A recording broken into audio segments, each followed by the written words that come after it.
So this is about to be an unpopular opinion, but the conversation about Tuskegee's dress code isn't actually about bonnets and do-rags. It's about anti-blackness, respectability politics, and one question I don't think anybody is asking right now. Why don't most PWIs have these same kinds of dress codes? Let's start there. Some people support the policy because they think it teaches professionalism. Others see something deeper, like myself, because when the clothing that is being discussed is bonnets and do-rags, items that are specifically connected to Black hair care, it no longer feels culturally neutral. And here's what history teaches us. Black people have never been discriminated against because of what we wore. Black people in their Sunday best were denied civil rights. Black professionals in tailored suits still experience racism today. Changing our clothes has never ended racism or anti-blackness. This is where the respectability politics enters the chat.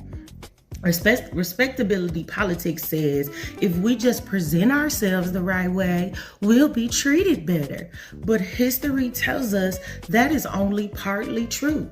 I absolutely believe that we should be teaching Black children and young adults how to navigate professional spaces. The question is, are we teaching them how to code switch when necessary, or are we teaching them that parts of Black culture are inherently unprofessional? Those are two totally different lessons. And here's the part that I absolutely cannot ignore. Tuskegee says that this policy is about workforce development. All right, then why don't most PWIs have campus-wide dress codes banning bonnets, pajamas, slippers, do-rags?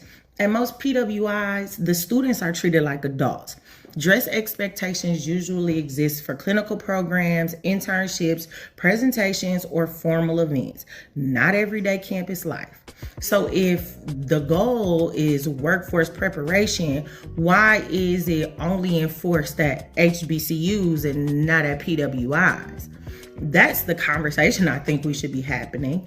I'm curious where y'all land on this though. Can the HBCU uphold these types of professional standards without reinforcing respectability politics? Or do you think that dress codes are necessary preparation for the real world? Let's talk about it, okay? Bye.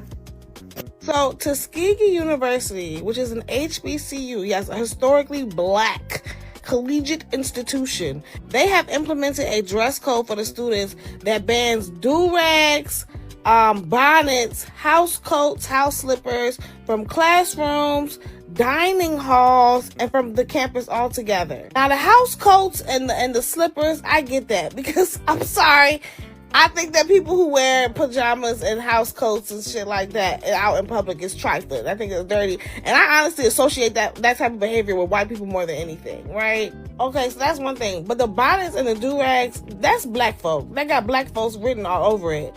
Now, here's my thing. If a nigga can't wear a do-rag on a HBCU campus, then where the hell can he wear it?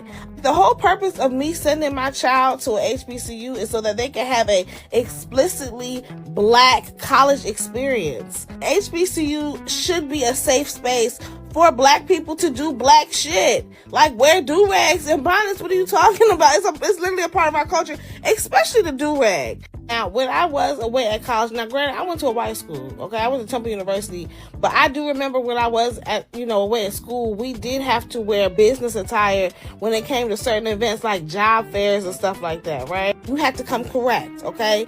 You had to wear a blazer. Like, they would tell you, like, specifically what was allowed and what wasn't. Okay, cool. I don't ever remember them implementing any sort of dress code when we was in a dining hall and when we was in the classroom, especially the dining hall. The dining hall, my nigga, like, I don't need to be dressed up to go get something to eat.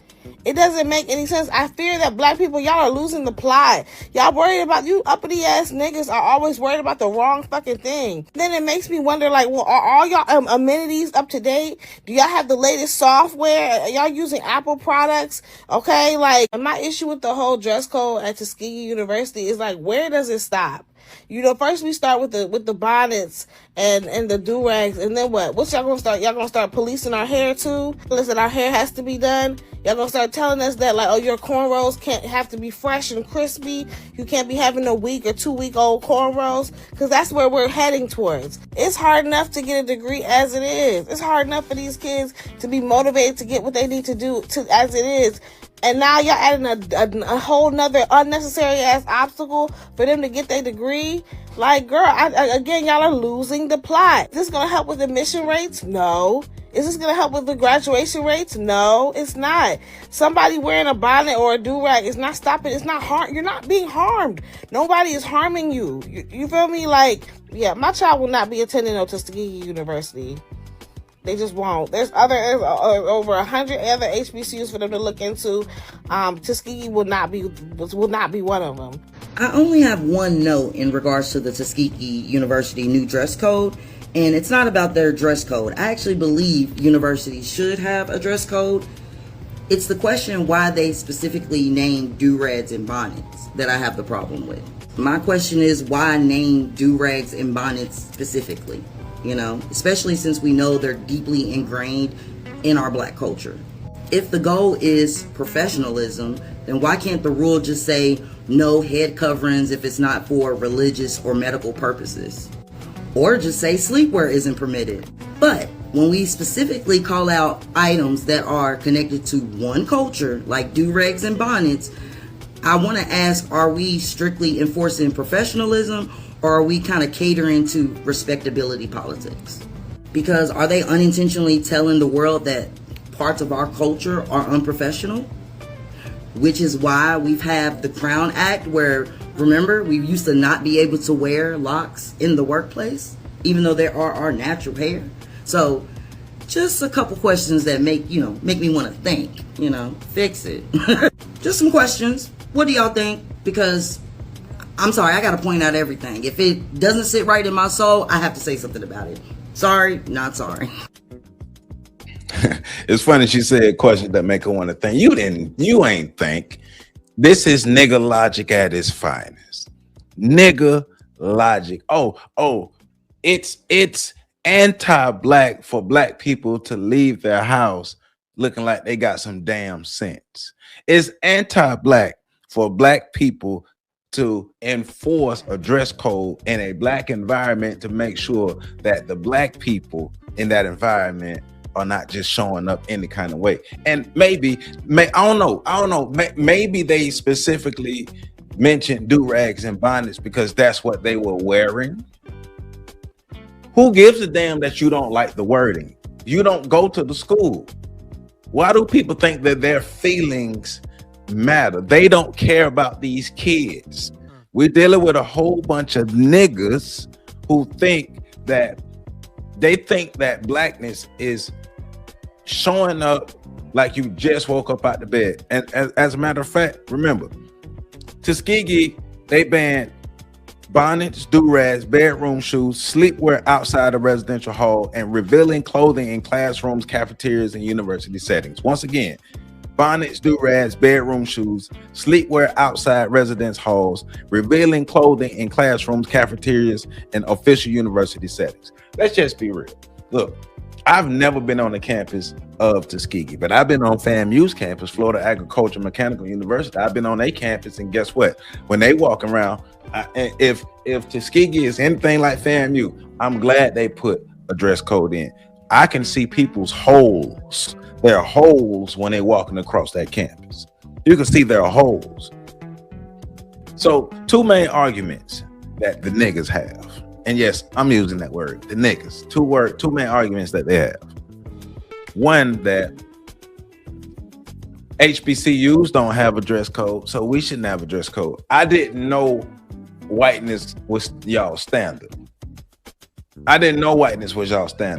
So basically, whatever we do, whatever standards we set for ourselves has to be based off of how white people set standards for themselves. And who gives a damn about what white people are doing? And you can't target bonnets and do-rags because bonnets and do-rags are entrenched in Black culture, because y'all know how important bonnets and do-rags are to Black people, right? Because remember the power and the, I guess, the heritage that comes with bonnets and do-rags that has helped Black people endure all of the bull that we've endured in America. We're dealing with some idiots. I told y'all we have an intelligence problem. I told y'all we have an intelligence problem. And India Ari told y'all this nigga culture was here. And it's here to stay. And they're fighting for it. The chick said she wasn't gonna send her child to Tuskegee. Lady, you didn't go to Tuskegee. Tuskegee doesn't need your child. If your child can't go to college without the need to go to class looking like they just rolled up out the bed, or looking like they about to go sell some drugs, or looking like they about to sell their bodies, why does your child have a need to go to class looking like that? Because y'all do know that colleges are there to prepare people to go into the professional world. But the idea that Black culture is dressing like that is crazy. That's crazy. So, a couple questions I have. One, does a university have the right to set standards of dress? Two, are those standards wise and effective? And three, are those standards anti-Black? So, once again, Tuskegee updated its policies to prohibit bonnets, do-rags, bedroom shoes, sleepwear outside residence halls, revealing clothing in classrooms, cafeterias, and official university settings. The university also strengthened classroom attendance requirements, restricted cell phone use during class, and emphasized professional attire for business meetings and professional events. President Dr. Mark Brown said the purpose is to prepare students for the workforce rather than diminish the college experience. And maybe, see, this is why critical thinking comes in. Maybe this was instituted because the way they were dressing was getting out of hand. Maybe they were not coming in class, showing up looking like they are ready to be prepared for the professional world that they signed up, because who made them go to college? This is the step that they're choosing to take to get into the professional world. And you mad at the people who are trying to prepare them to do that. But the idea of Black people dressing like they got some sense is anti-Black. It's anti-Black. It's respectability politics. It's code switching, because Black people have never dressed like they got some sense. Black people have always dressed with all their hoes hanging out in sleepwear and do-rags and bonnets. Do-rags and fuck do-rags and bonnets. They're not important to Black culture. They're not tied to Black culture like that. They're not important to Black people. So if do-rags and bonnets disappear today, will we disappear as a Black people? Will we not be able to prosper and move forward as a people if they take away do-rags and bonnets? Come on, man. But let me ask this. When does preparing students for the professional world become respectability politics? And when does calling everything anti-Black actually hurt Black institutions? Right? Because, serious question, is dressing professionally anti-Black? Many critics assume that because bonnets and do-rags are associated with Black people, restrictions automatically equals anti-Black. And I'm not understanding how that goes. So what? Black people wear bonnets and do-rags. Guess what? They're not telling that you can't wear them. They're saying you can't wear them here. In this institution that you came to, that you chose to come to prepare you to go into the professional world. Newsflash, Black people didn't always dress like this. Black people didn't always dress. When I went to FAMU, we wasn't dressing like this. Most of these HBCUs already have dress codes. They just not instituted as strongly as they need to be. But the way that the students are dressing had to be overboard for it to be enforced like this. Because the idea is that the university is regulating Black identity. Really, I didn't know do-rags and bonnets were so strongly tied to Black identity. I didn't know bonnets and do-rags meant so much to Black people and Black culture. How have bonnets and do-rags contributed to our advancement as Black people in America? How has bonnets and durags contributed to our advancement and us loving ourselves better and us coming together as a community and us progressing economically or institutionally, academically, or anything? What they are saying is you can't dress like that here. In any other place, if them white folk tell you can't dress like that, you're gonna get your stuff together. But then the other argument, well, white institutions ain't doing it, so what? If you got a go to the white institution. But I get it. Whiteness is your standard. White people are your standard. Your standard of living and your standard of being for black people has to be compared to what white people are doing. That's why they keep saying, well, white people not doing it, PWI's not doing it, so what? So what? But once again, I see you, I get it. Because basically what you were saying is, if white people don't give their students a dress code, we shouldn't give their students a dress code. Hey. So we're gonna start doing everything white people do? Once again, whiteness is their standard. So I know I'm going in. This subject though, it's just crazy. Like the idea, the idea of anti-blackness, the idea of respectability politics, the idea of we have to do or rather, if white people not enforcing it, we shouldn't enforce it. That's just nigga logic, and we got to be real about it.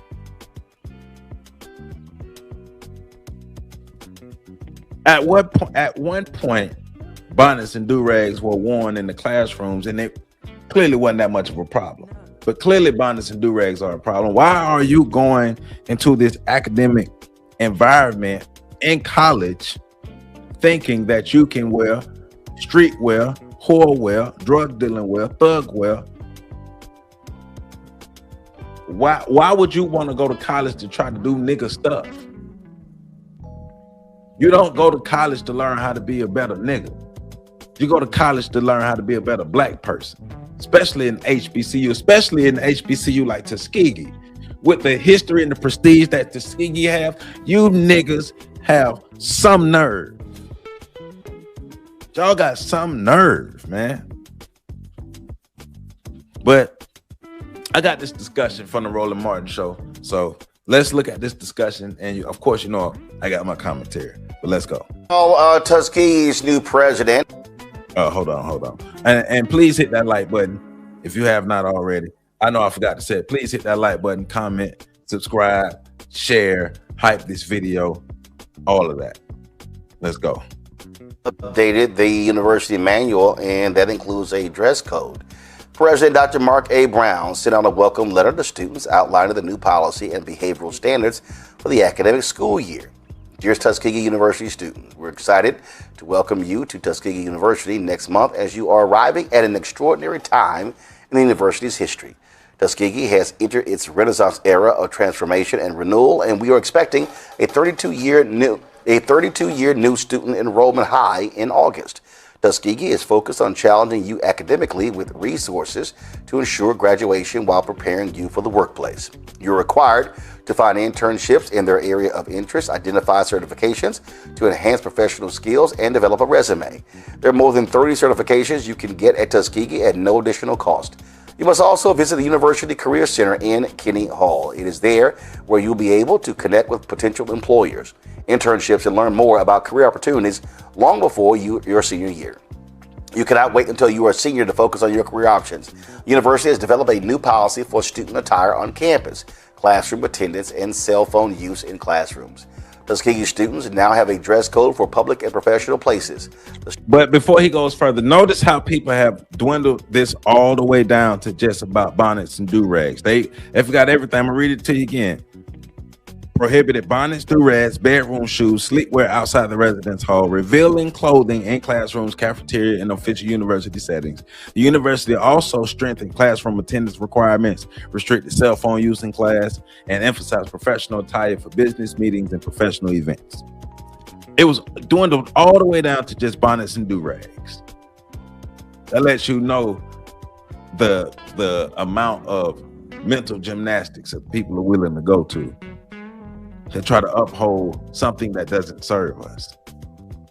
Student handbook requires students to arrive on campus with a business suit and proper shoes for a business meeting. Students are prohibited from wearing revealing clothing in class, to the cafeteria, or in official settings like convocation. They're also not able to wear bedroom shoes, bonnets, or doorags to class or the cafeteria. Faculty will be empowered to respond to students who are inappropriately dressed based on these guidelines. Faculty will also be able to respond to a different classroom challenge, cell phones. Unless directed by the professor, students are no longer allowed to use their cell phones while in class. They should be turned off to eliminate any distraction from the instructor's lesson. Oh, and it's crazy. The students are more upset. Listen to this. The students are more upset, and black people rather are more upset about them not being able to wear bonnets and durags than cell phone restrictions in class. That's how you know they're not even thinking. They haven't even read this. They don't even know this information. They're just going off of what they heard. We are attaching the attendance policy to minimize any confusion around attendance. Students are required to go to class. That is the heart of all academic success, and we track attendance. The goal here is not meant to restrict you from enjoying the Tuskegee experience, but to prepare you with a solid foundation for the workforce you will enter once you leave Tuskegee. Employers are less forgiving, and too often presentation may overrule stellar preparation. Tuskegee University continues to prepare the best and brightest for a lifetime of success. With these changes, we want to ensure every student is as prepared as they can be. And that one of the people in the video talking about the uppity bougie black institutions, and don't go. If you think HBCUs are that, don't go. But what are the PWIs? What are they?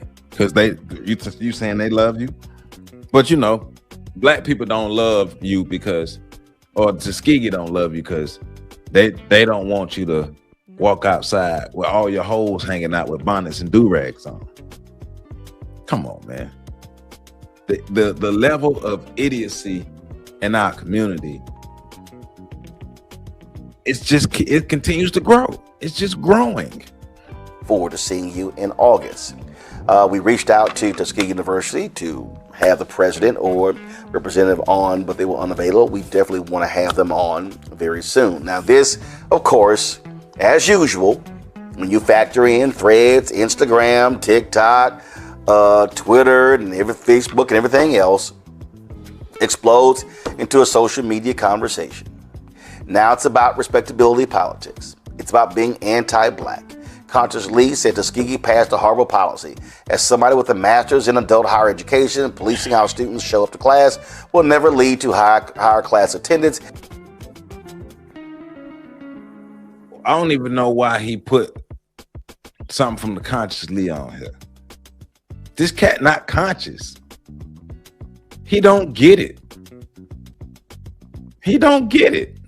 I don't care that he got a master's. He don't get it.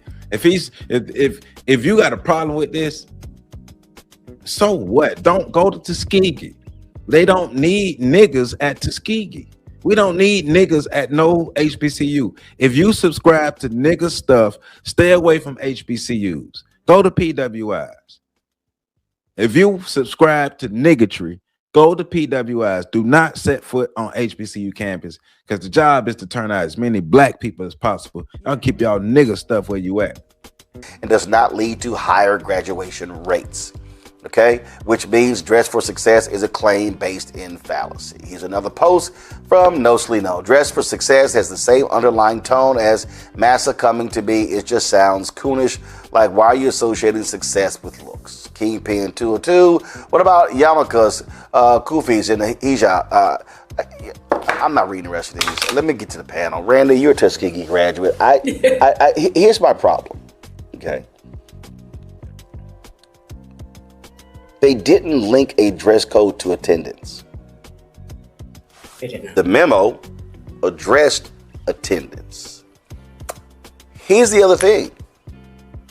They did not say, tell me if I'm wrong, I did not hear bonnets are banned from campus. I did not hear that house shoes are banned from campus. I didn't hear that Do-rags are banned from campus. What I read was you can't wear them to class or the cafeteria. What the hell is the problem? Nigga stuff, that's why. There should be no problem.